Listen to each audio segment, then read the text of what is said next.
Hello everyone. आज की हम वीडियो में बात करने जा रहे हैं कि एक इंसान हैवान कैसे बन जाता है। क्या होता है एक इंसान के साथ कि वो जानवरों से भी नीचे गिर जाता है।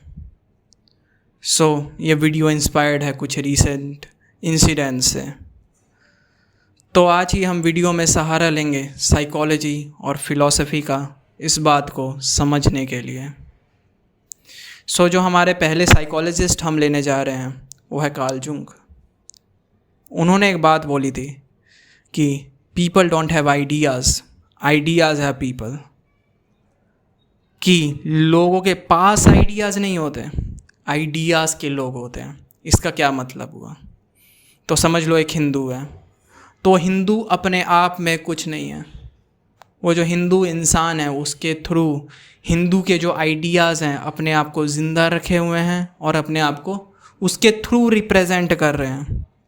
उसी तरीके से एक मुस्लिम है, मुस्लिम अपने आप में कुछ नहीं है, उसके थ्रू उसके आइडियाज़ अपने आप को ज़िंदा रखे हुए हैं और रिप्रेजेंट कर रहे हैं।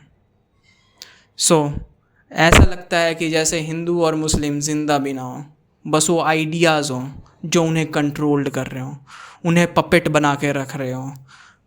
तो हम इसी बात पे ये भी कह सकते हैं कि people don't have philosophies, philosophies है पीपल। कि लोगों के पास फिलॉसफी नहीं होती, फिलॉसफी के लोग होते हैं। फिलॉसफी से वो कंट्रोल्ड होते हैं। फिलॉसफी का हर इंसान पपेट होता है, गुलाम। आइडियाज़ का इंसान गुलाम होता है। इसलिए हमें इन क्रिमिनल्स की, जो लोग हैवान बन गए, उनकी साइकोलॉजी और फिलॉसफी समझना ज़रूरी है कि वो किस फिलॉसफी से कंट्रोल हो रहे थे, कौन सी फिलॉसफी उन्हें अपना पपेट बनाई हुई थी। जो हम पहली फ़िलॉसफी डिस्कस करने जा रहे हैं वो है कंज्यूमरिज़म की। हम एक ऐसे समाज में रहते हैं जो कि कैपिटलिस्टिक है। तो इसका क्या मतलब हुआ? इसका मतलब हुआ कि इस समाज में हमेशा दो क्लासेस एग्जिस्ट करेंगी। The first one is of producers and the second one is of consumers. कि प्रोड्यूसर्स होंगे कुछ और कंज्यूमर्स होंगे बहुत सारे। प्रोड्यूसर्स प्रोडक्ट बनाएंगे और कंज्यूमर्स कंज्यूम करेंगे। और जब कंज्यूमर्स कंज्यूम करेंगे तब प्रोड्यूसर्स को क्या होगा? फ़ायदा। और इसी प्रॉफिट के लिए प्रोड्यूसर्स कंज्यूमर्स का कभी कभार रियलिटी का जो परसेप्शन है उसे डिस्टॉर्ट भी करते हैं बाय एडवर्टाइजमेंट। इसका क्या मतलब हुआ कि समझ लो मेरे पास एक घड़ी है। अब घड़ी की जो यूज़फुल वैल्यू है, जो उसकी यूटिलिटी है, वो क्या है? टाइम दिखाना, सिंपल। पर जब वही घड़ी किसी ब्रांड की बन जाती है, रोलेक्स की बन जाती है, तो क्या होता है? तब उसकी एक और वैल्यू आती है, that is known as perceived value, या फिर कार्ल मार्क्स की भाषा में बोले तो एक्सचेंज वैल्यू, जो कि बहुत हाई हो जाती है। और वो कैसे होती है? Why advertisement. लोगों का परसेप्शन हिलाया गया उस घड़ी को लेकर के कि वो जो घड़ी है उसका तुम जितना प्राइस सोच रहे हो उससे बहुत ज़्यादा है। क्यों? क्योंकि वो तुम्हें सोशल प्रेस्टीज देगी। क्यों? क्योंकि लोग तुम्हारी ज़्यादा रिस्पेक्ट करना शुरू कर देंगे। और ये सब तुम्हें किसने बताया? ये बताया तुम्हें एडवर्टाइजमेंट्स ने। प्रोड्यूसर्स काफ़ी ज़्यादा समझदार हैं जो कि कंज्यूमर्स का परसेप्शन जो है डिस्टॉर्ट कर रहे हैं। इन प्रोड्यूसर्स ने एक काफ़ी डिस्टॉर्टेड समाज को पैदा किया इन एडवर्टाइजमेंट्स के थ्रू। कि एक ऐसा इंसान जिसकी जो परसेप्शन है रियलिटी की वही हिली हुई है, जो चीज़ों की सही वैल्यू नहीं समझ पा रहा। समझ लो मेरे पास एक बेल्ट है, उसका बस इतना काम है भाई कि मेरी पैंट को होल्ड कर दे।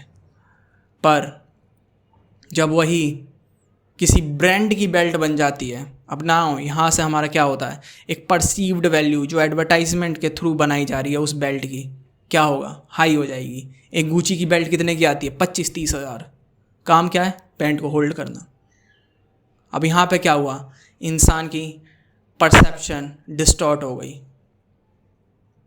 अब एडवर्टाइजर्स ने, प्रोड्यूसर्स ने साथ मिलके जो एक इंसान कलेक्टिवली पैदा किया, वो था एक डिस्टॉर्टेड मैन।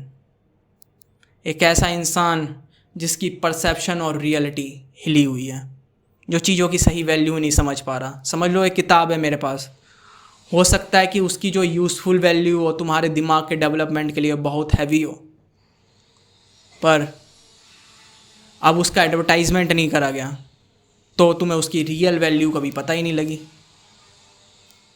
तुम सोच रहे हो कि कितने के 100 रुपये के पन्ने लगे होंगे, 20-20 रुपये के गत्ते और किताब तैयार, 120 रुपये की किताब, जबकि उसकी जो रियल वैल्यू है हो सकता है 10 हज़ारों में भी ना हो, वैल्यूलेस हो वो book. So that's how we are the collectively, that's how we are the collective bunch of distorted people। कि हम एक ऐसे समाज में रह रहे हैं जिसकी परसेप्शन ऑफ रियलिटी हिली हुई है। पहले तो रिलीजन ने हिलाई थी और दूसरी बार कैपिटलिज्म ने हिला दी। अब ज़रा तुम सोचो, सड़क पे एक लड़की है, वो सिंपल एक ह्यूमन बीइंग है, बट एक डिस्टॉर्टेड आदमी उसे कैसे देखेगा? वो उसे देखेगा या फिर एकदम वैल्यू गिरा के या वैल्यू एकदम ऊपर चढ़ा के,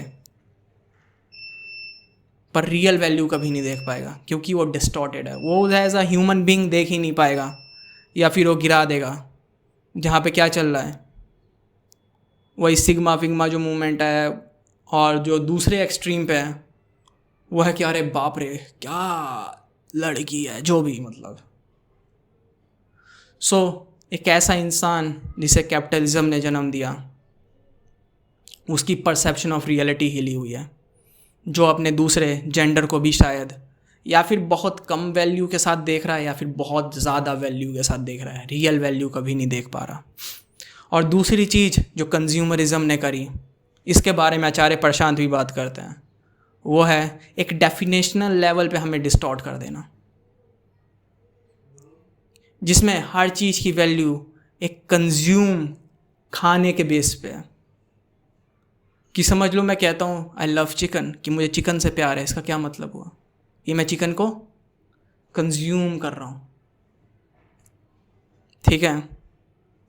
उसी तरीके से समझ लो मैं किसी लड़की से कह रहा हूँ आई लव यू, इसका क्या मतलब हुआ? कि कल को मैं उसे कंज्यूम करने वाला हूँ, definitely not by tongue but at the same time by something else, I am going to consume her body. इसी तरीके से कंज्यूमरिज्म ने हमें एक डेफिनेशनल लेवल पे डिस्टॉर्ट कर दिया। और क्या एग्जाम्पल हो सकता है इसका? और हो सकता है, समझ लो तुम्हारे घर में माता पिता हैं, उन्होंने तुम्हें जन्म क्यों दिया? क्योंकि तुम उसकी बुढ़ापे में सेवा करोगे उन लोगों की, इसलिए शायद तुम्हें जन्म दिया है। शायद उनकी ज़िंदगी में मीनिंग की कमी थी, इसलिए तुम्हें पैदा कर दिया, क्या पता। वो बुढ़ापे में अपने बच्चों को कंज्यूम कर लेना चाहते हैं। वो अपनी मीनिंगलेस ज़िंदगी में अपने बच्चों को कंज्यूम करके अपनी ज़िंदगी में शायद कुछ मीनिंग लाना चाहते हैं। So we are living in a world जिसकी एक डिस्टॉर्टेड परसेप्शन है और एक डिस्टॉर्टेड डेफिनेशन है। अब आते हैं हम अपने सेकंड पॉइंट पे, जो कि है फूड चेन फिलॉसफी और अनएडजस्टेड मैन। इसका क्या मतलब हुआ? जब साइकोलॉजिस्ट पागल लोगों को जब समझने की कोशिश कर रहे थे, तो उन्होंने एक बात नोटिस करी। उन्होंने देखा कि एक जो पागल आदमी होता है और एक जिसे तुम सड़क पे चलता हुआ नॉर्मल आदमी बोलते हो, उन दोनों में क्वालिटी का कोई फ़र्क नहीं है, क्वांटिटी का फ़र्क है। इसका क्या मतलब हुआ? इसका मतलब हुआ कि जो एक नॉर्मल आदमी है और जो एक पागल आदमी है उसमें लेवल्स का कोई अंतर नहीं है, दोनों एक ही लेवल के आदमी हैं। बस एक जो पागल आदमी है, जो नॉर्मल आदमी है, उससे थोड़ा ज़्यादा वो काम करता है नॉर्मल आदमी से। एक एग्जांपल से समझते हैं, वरना थोड़ा कॉम्प्लेक्स हो जाएगा। तो समझ लो, हम सब ओवर थिंकिंग करते हैं, हम सब सोचते हैं, पर हमारे समाज के बीच में जो हम एक्ट कर रहे हैं उसमें ओवर थिंकिंग बहुत ज़्यादा नहीं आती। पर वही जब सोच बहुत ज़्यादा होने लगे, जिसकी वजह से तुम एक नॉर्मल एक्ट भी ना कर पाओ, तो कहाँ चला जाता है? वो चला जाता है पागलपन की कैटेगरी में। समझ लो, तुम बैठे हुए हो ऑफिस के अंदर या स्कूल के अंदर या घर पे, और तुम अपने सिबलिंग्स को, अपने कलीग्स को या फिर अपने स्कूलमेट्स को देखते हो और तुम्हें ऐसा लगता है कि यार ये मेरे बारे में बात कर रहे हैं, शायद ये मेरा मजाक उड़ा रहे हैं। ये नॉर्मल है, सबके साथ हुआ होगा। पर जब यही चीज़ एक्सट्रीम पे चली जाती है, जब यही चीज़ लड़ाई झगड़े में बदलना शुरू हो जाती है, डेली बेसिस पे अब तुम्हें लग रहा है कि सब लोग जो मेरे आसपास खड़े हैं वो मेरे बारे में गॉसिप कर रहे हैं, वो मेरे बारे में बात कर रहे हैं, उसी समय ये पागलपन की कैटेगरी में चला जाएगा। समझ लो, तुम एक प्लेन में बैठ रहे हो या बस में बैठ रहे हो, तुम्हें ऐसा लग रहा है कि ये बस जो है ये एक्सीडेंट हो जाएगा इसका और हम सब मर जाएंगे। सबके साथ हुआ होगा, या फिर प्लेन में, है ना, कि कहीं प्लेन का एक्सीडेंट ना हो जाए, मैं मर ना जाऊँ। तो ये क्या है? ये नॉर्मल है। पर वही चीज़ जब एक्सट्रीम पे चली जाए, जब तुम इतना डर जाओ, जब तुम इतना सोचने लगो कि तुम बस में बैठ ही ना पाओ, जब तुम प्लेन में बैठ ही ना पाओ, तब वो क्या होगा? तब वो न्यूरोसिस की कैटेगरी में चला जाएगा, तब वो एक टाइप का पागलपन हो जाएगा। इसलिए जो एक आम आदमी होता है, जिसे हम कॉमन मैन कहते हैं, नॉर्मल मैन कहते हैं, और जो एक पागल आदमी होता है, उसमें क्वालिटी का कोई फ़र्क नहीं होता, क्वांटिटी का होता है। तुम समझ लो, तुम बैठे हुए हो क्लासरूम में और तुम्हें ऐसा लगता है कि कहीं यार ये छत ना गिर जाए, है ना, फिर पंखा जो चल रहा है कहीं ये गिर ना जाए। हम सबको हुआ होगा, राइट?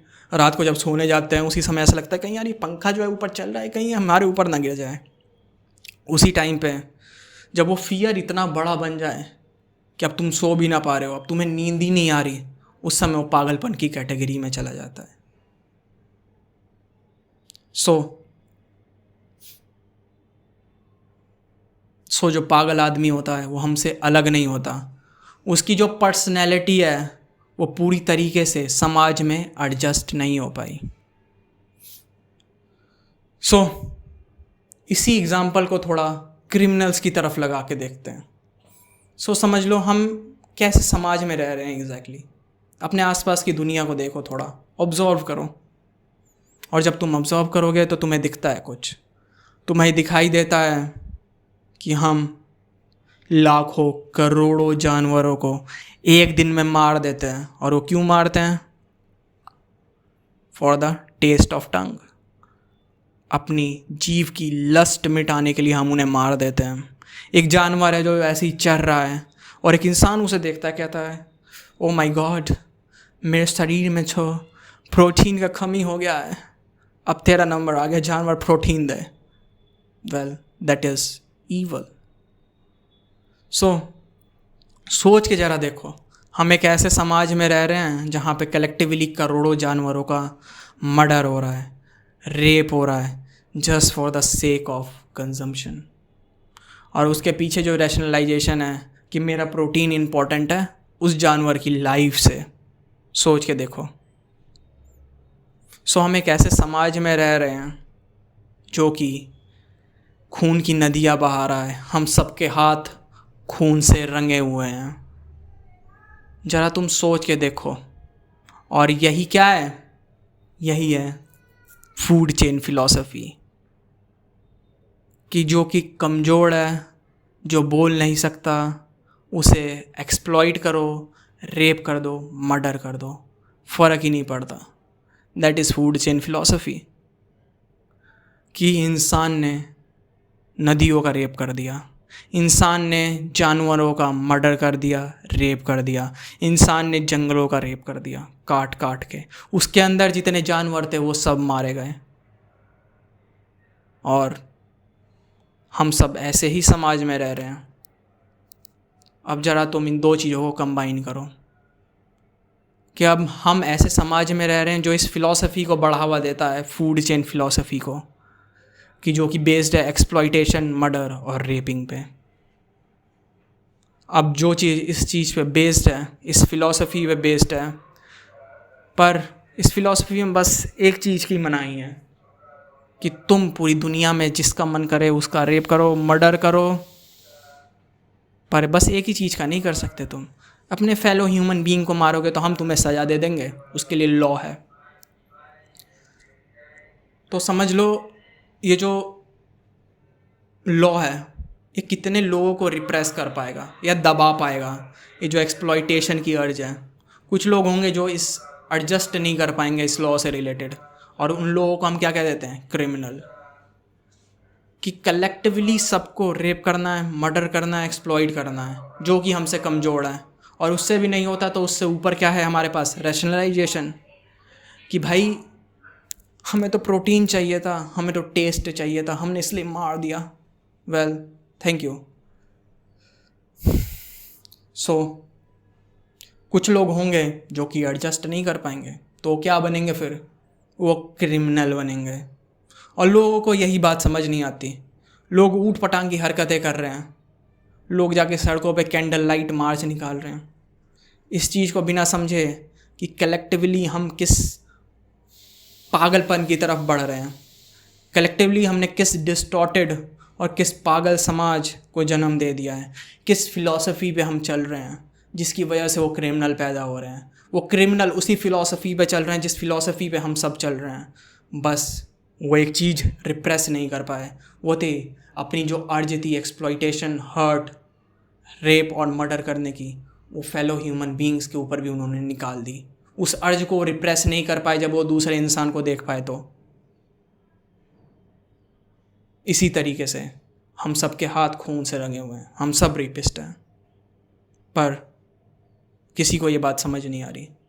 लोग चाहते हैं कि आइसोलेशन में एक जो घटना हुई वो ठीक हो जाए। लोग चाहते हैं कि हम इस घटना को आइसोलेशन में देखें और फिर ना सब कैंडल मार्च लेके जाएं, थोड़ा बहुत हंगामा करें, थोड़ा बहुत सरकार के ऊपर प्रेशर बनाए और सब ठीक हो जाए। वेल, समय गवा रहा है कि अभी तक कुछ नहीं बदला। और जो मेरा थर्ड पॉइंट होगा वो होगा depersonalised spirit and the lack of beauty, और या फिर डिग्रेडेशन ऑफ द ब्यूटी और द राइज ऑफ अगलीनेस। इसका क्या मतलब हुआ? तो सबसे पहले हम समझते हैं डीपर्सनलाइज्ड स्पिरिट के बारे में। इस बारे में हमने बात करी थी प्रीवियस वीडियो में, जो कि बियॉन्ड गुड एंड ईवल का कौन सा पार्ट था, शायद 4th या 5th था। उसमें हमने बात करी थी पर्सनलाइज्ड स्पिरिट के बारे में, डीपर्सनलाइज्ड स्पिरिट। तो अभी कुछ दिनों पहले की बात है, मैं जा रहा था, ऑफिस जा रहा था। उसी टाइम पे मैं बिल्डिंगों को ऑब्जर्व करता हुआ जा रहा था, and I noticed something really interesting, कि उन बिल्डिंग्स में कुछ पर्सनल नहीं है, कुछ ब्यूटीफुल नहीं है, सब कुछ यूनिफॉर्म है। बिल्डिंग एक जैसी दिख रही है, सब कुछ एक जैसा है, खड़ा है बस। बहुत बड़ी बिल्डिंग जो एक जैसी है और खड़ी है बस। और वही चीज़ तुम अगर गांव में चले जाओ तो वहाँ पे दिखता है कि वहाँ के जो घर हैं वहाँ पे एक पर्सनल टच है, एक डिज़ाइन सा है। वहाँ की खिड़कियों पे एक डिज़ाइन तुम्हें दिखता है, वहाँ पे शायद छोटी छोटी मूर्तियाँ बनाई गई हों, तो वहाँ पे एक नॉस्टैल्जिया वाली फीलिंग आती है, वहाँ पे कुछ ब्यूटीफुल है। यहाँ पे ये जो बड़ी बड़ी बिल्डिंग्स है इसमें खूबसूरती नहीं है, इसमें वो ब्यूटी नहीं है, इसमें वो बात ही नहीं है, वो जो पर्सनल टच की बात होती है। उसी तरीके से जैसे हमारी बिल्डिंग्स हैं, उसी तरीके से जो लोग हैं और उनके बीच की जो रिलेशनशिप्स हैं, ज़रा उन पर नोटिस करते हैं। तुम एक कॉर्पोरेट की दुनिया में घुसते हो, देन यू रियलाइज़ कि वहाँ पे फ्रेंड्स नहीं होते। वहाँ पे एक फ्रेंड्स की जगह एक अलग टर्म यूज़ किया जाता है, कलीग्स, कि ये मेरे फ्रेंड्स नहीं हैं, ये मेरे कलीग्स हैं।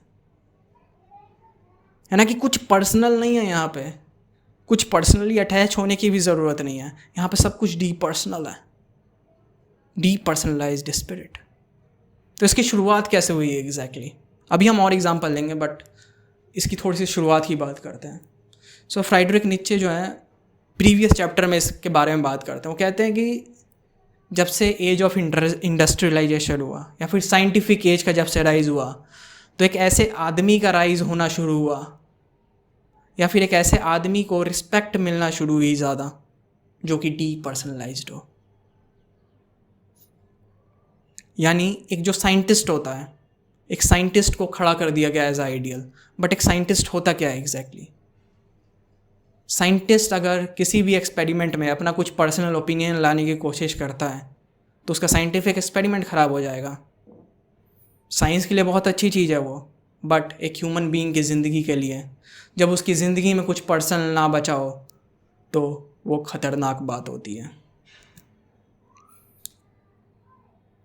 जो ह्यूमन बीइंग्स के हम रिलेशनशिप के बारे में बात कर रहे थे, तो हम नोटिस करते हैं कि ह्यूमन बीइंग्स का जो रिलेशनशिप है, उसके अंदर भी एक डी पर्सनल टच आ चुका है, डी पर्सनलाइज्ड हो चुकी हैं वो। अब कोई फ्रेंड्स नहीं है, अब सब कलीग्स हैं। उसी तरीके से तुम इंडियन मैरिजेस को देखो, कभी नहीं मिले भाई दो लोग, पर उनकी क्या हो रही है? शादी हो रही है। Look at the D personal touch in the relationship itself. Look at the ugliness of the relationship, कि वहाँ पे कुछ पर्सनल नहीं है, कुछ खूबसूरत नहीं है उस रिलेशनशिप में। बस दो लोग हैं, अब सभी को पता है पलंग टूटेगी, दैट्स इट। सो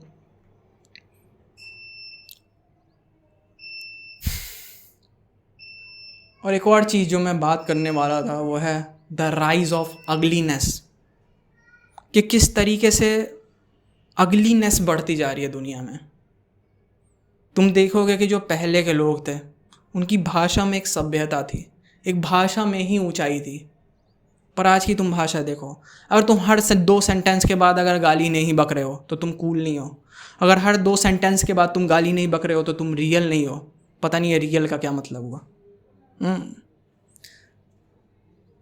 तो उसी तरीके से, जिस तरीके से हमारी भाषा ख़राब होती जा रही है, जिस तरीके से हमारा जो एक ब्यूटीफुल जो टच होता था पहले चीज़ों को लेकर के, तुम अगर पहले की बिल्डिंग्स को उठा के देखो, तो वहाँ पे तुम देखोगे कि जो चर्च बन रही हैं भाई, उसके अंदर एक अलग ही टाइप की कारीगरी है, एक अलग ही टाइप का तुम्हें प्यार दिखता है जब तुम एंशियंट बिल्डिंग्स को देखते हो।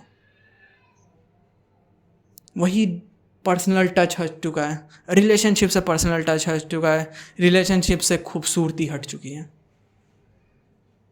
बिल्डिंग्स से खूबसूरती हट चुकी है, और अगलीनेस को बढ़ावा मिल रहा है। भाषा की जो खूबसूरती हो सकती थी वो भी ख़त्म होती जा रही है ना। जो पहले एक जो दो लोगों के बीच में एक रोमांटिक स्पिरिट होती थी, एक चलो एक लड़का लड़की के बीच में जो एक रोमांटिक जो एक what you call it struggle था, या फिर एक रिलेशनशिप थी जो काफ़ी खूबसूरत हो सकती है या फिर होती थी पहले, अब वो नहीं है। It's like everybody knows it's a game of, it's like just lie down on the bed, that is the game, है ना। और आज के टाइम में पिकअप आर्ट चल रहा है कि oh my god, just go out there and इस तरीके से ये 4 फॉर्मूलेज, है ना, और go out there and grab the girl. Well, there is nothing beautiful about it.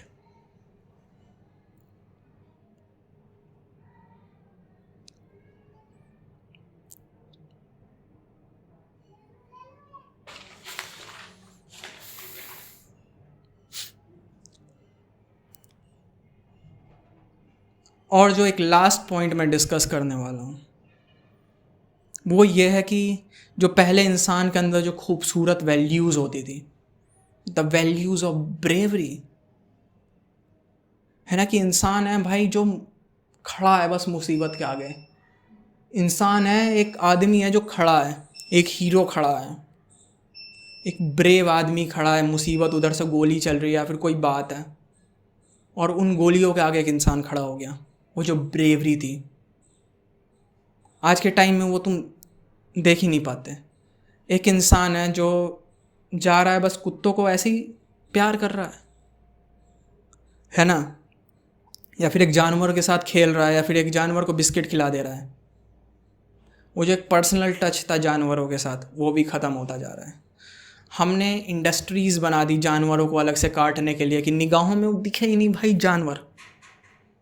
अब वो जानवर दिख नहीं रहा, वो पर्सनल टच नहीं है, इसलिए लोगों के अंदर एक क्या डेवलप हो गई है, लैक ऑफ एम्पथी, है ना। शायद एम्पथी या फिर क्या होती है वो, empathy, sympathy, I am not sure, but तुम बात को समझो।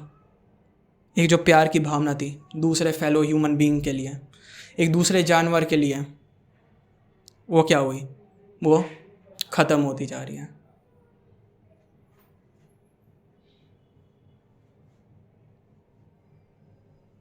अब इन जो मैंने 3-4 पॉइंट्स बोले, इन 3-4 पॉइंट्स को आप कंबाइन करके देखो। एक ऐसा समाज जिसका परसेप्शन जो रियलिटी का है वो डिस्टॉर्टेड है, एक ऐसे लोग जिनका जो परसेप्शन है ऑलरेडी डिस्टॉर्टेड है, एक ऐसी फ़िलॉसफी को फॉलो कर रहे हैं जो कि फूड चेन फ़िलॉसफी है, जो प्रमोट करती है एक्सप्लॉइटेशन, रेपिंग एंड मर्डरिंग। और जो तीसरी चीज़ है, उनकी ज़िंदगी में कुछ खूबसूरत नहीं बचा। उनकी ज़िंदगी में जो वैल्यूज़ थी लाइक ब्रेवरी, है ना, कि एक ज़िंदगी में हायर पर्पस होना चाहिए, कुछ खूबसूरत एक्ट्स होते हैं, राइट। ये जैसे एक विजडम लिटरेचर बहुत खूबसूरत होती है ही नहीं, ज़िंदगी में कुछ खूबसूरती नहीं है, ज़िंदगी के अंदर कुछ महानता नहीं है और प्लस एक डीपर्सनलाइज्ड स्पिरिट, कि जहाँ पे सब कुछ डीपर्सनल है, फेंका हुआ है। तुम अपने घर से निकल रहे हो, गंदगी दिखाई दे रही है, तुम अपने घर से निकल रहे हो, लोग गालियाँ बक रहे हैं, अगलीनेस है ज़िंदगी में, rise of ugliness.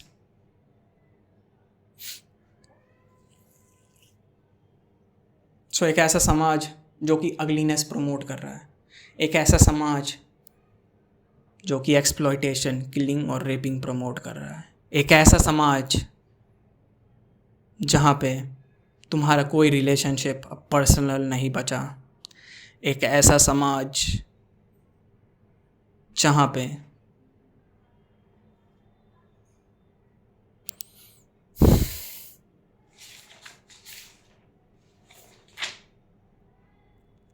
Her cheese consumer base है, जहाँ पे हर चीज़ को कंज्यूम करने को तुम्हें सिखाया जा रहा है। तो एक ऐसा समाज सोच लो कैसे इंसान को जन्म देगा। वो इंसान बस एक टाइम बॉम्ब की तरह है जो कभी ना कभी फटता है, और हमें दिखाई देते हैं ऐसे इंसिडेंट्स जो कि हमें दिख रहे हैं। आज के लिए बस इतना ही, सोचना इस बारे में, दैट्स इट।